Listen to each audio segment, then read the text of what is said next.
Latest Chelsea news. Enzo Fernandez will reportedly receive €2 million from Benfica as an apology for the Chelsea transfer breaking down. Enzo Fernandez will reportedly receive a huge cash sum from Benfica as an apology for his January transfer to Chelsea breaking down. The midfielder has been linked with a move away from the Estadio da Luz after winning the World Cup with Argentina.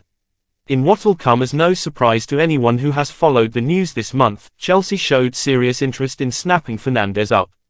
His release clause is £106 million and keen to make a splash in the market. Blues owner Todd Boehly explored the opportunity knowing his team needed reinforcements in the middle of the park. Chelsea has been without N'Golo Kante since August, while Denis Zakaria is out until next month with a knee issue. Benfica refused to negotiate a lower price, given Fernandez's performances in Qatar.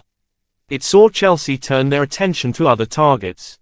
According to the Portuguese outlet Record, Benfica will give Fernandez €2 million as compensation for a move not coming to fruition. Not a bad apology gift to receive. Fernandez was named Best Young Player at the World Cup after starting 5 games and scoring 1 goal. Alongside Alexis Mac Allister, he helped La Albiceleste to their 3rd World Cup win and first since 1986. Chelsea has signed 6 players in the January transfer window so far. David Datro Fofana, André Santos, Benoit Badiashile, Mykhailo Mudryk and Noni Madueke have arrived at Stamford Bridge permanently while João Felix is on a season-long loan from Atletico Madrid. They're not done yet either. Lyon right-back Malo Gusto is a target, although they'd like to keep the teenager until the summer at least. Chelsea manager Graham Potter admitted following Saturday's 0-0 draws with Liverpool that he hasn't had much input in the signings made this month. He told Chelsea News 7-7, "I don't think it's as simple as saying they're mine. For the head coach, it's very difficult to also have command over these targets and have a list of players that are yours. I think my job is to support the club, which is a recruitment team, ownership group, whether it's transfers, daily environment, or winning matches.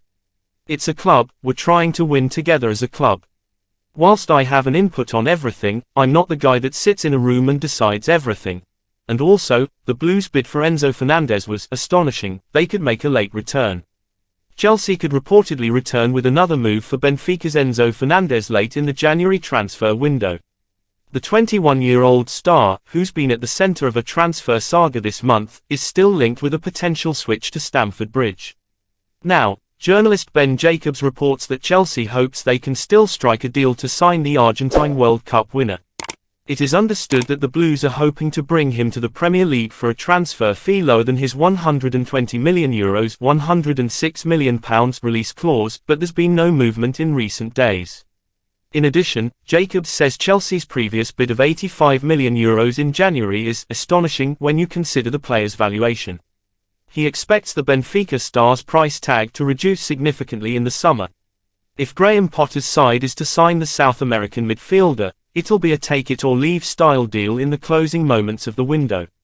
When discussing Enzo Fernandez, Ben Jacobs told the Football Terrace, Chelsea are hoping that somehow that they can get a decent deal where, yes, they pay above the odds but they don't have to pay €120 million.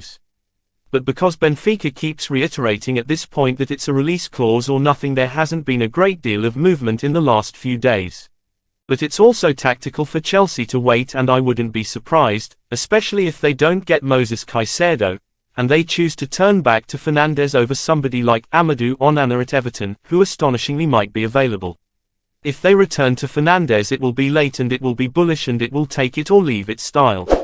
But it's also tactical for Chelsea to wait, and I wouldn't be surprised, especially if they don't get Moses Caicedo, and they choose to turn back to Fernandez over somebody like Amadou Onana at Everton, who astonishingly might be available.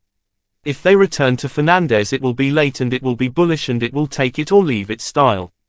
Then Benfica will be in a position where an already divided board have to come to some consensus, because there's no way they are going to get anything close to what Chelsea is offering come to the summer, when a little bit of the World Cup opportunism has passed, and even if they are more suitors, it will be a scramble for a deal at far closer to his market rate. So when Chelsea, for example, offered €85 million and Benfica speak of that being disrespectful due to it being significantly below the release clause, €85 million would be ambitious in the summer. He's a player who is valued at the moment, in general, at the lower end of €45 million and the higher end of €65 million. So even €85 million is an astonishing deal. Chelsea fans will be skeptical of getting their hopes up too high of signing Fernandes because there was such a buzz about him earlier in January.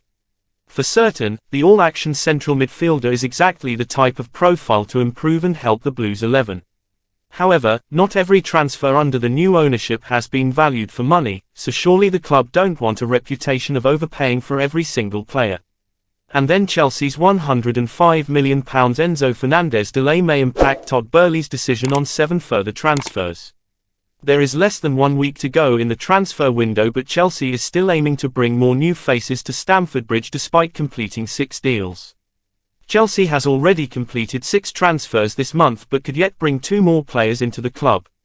Enzo Fernandez and Malo Gusto are set to be prominent names linked to the Blues in the coming days. Lyon president Jean-Michel Aulas has claimed that Gusto will remain in France for the remainder of the season, while Benfica head coach Roger Schmidt has suggested he does not expect to lose Fernandes before the end of the month. The Blues could still offer another proposal for the World Cup winner, though when talks restarted last week, Benfica reaffirmed that they would require the player's release clause to part ways. Of course, Chelsea has been linked to a plethora of other central midfield targets including Moses Caicedo and Edson Alvarez, who they attempted to sign late in the summer transfer window. Nevertheless, Fernandes is a name that has extended across much of the month, and the West London side's outward uncertainty over their commitment to landing the Argentina international has led to a degree of paucity elsewhere. There may be a consideration of leaving the deal until the summer, but Chelsea could find themselves with greater competition. The club's willingness to move early presented a key advantage in trying to land the sought-after star. While the Blues have appeared free spending, the uncertainty of whether they will make a midfield signing in turn leads to uncertainty about how they form their squad in the next 6 months. Chelsea's current position in the league table leaves their drawing power for the likes of Jude Bellingham and Declan Rice substantially weakened.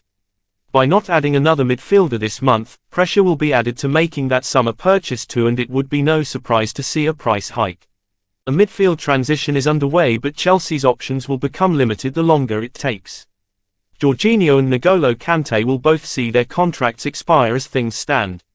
A January move appears implausible, and any bargaining power for the midfielders will be strengthened with no replacement found. With Graham Potter's preference for 3 midfielders at the moment, 2 of which tend to form a base, several midfielders are required. Chelsea perhaps has 7 plausible candidates at the moment, including the above duo: Ruben Loftus-Cheek, Denis Zakaria, Mateo Kovacic, Mason Mount, Conor Gallagher. Loftus-Cheek and Gallagher have both drawn interest this month, with the latter already seeing the attempts of Newcastle and Crystal Palace rebuffed by Potter. Loftus-Cheek is believed to be content at Chelsea, a situation likely to be strengthened with no additional competition. Mount and Kovacic both see their contracts set to expire in 2024, with a deal for the former being seen as a priority by the ownership earlier in the season. An agreement is yet to be forthcoming, and alongside Kovacic with no replacements and the possibility of Kante and Jorginho departing, the requirement to tie the pair down is only enhanced. The Blues also have an option in the region of £26 million for Denis Zakaria. The Swiss loanee had earned his way into Potter's starting 11 before picking up an injury. A decision on whether the Blues want to activate that could be heavily determined by their midfield options come to the end of May. Lacking a signing this month and with several uncertain futures that could prove tempting. With a substantial addition this month, perhaps the Blues can be more balanced in their assessment. What do you think about Enzo's deal? Leave a comment. And please, don't forget to subscribe and hit the notification bell for more Chelsea news. Chelsea is our name. Chelsea, the Blues.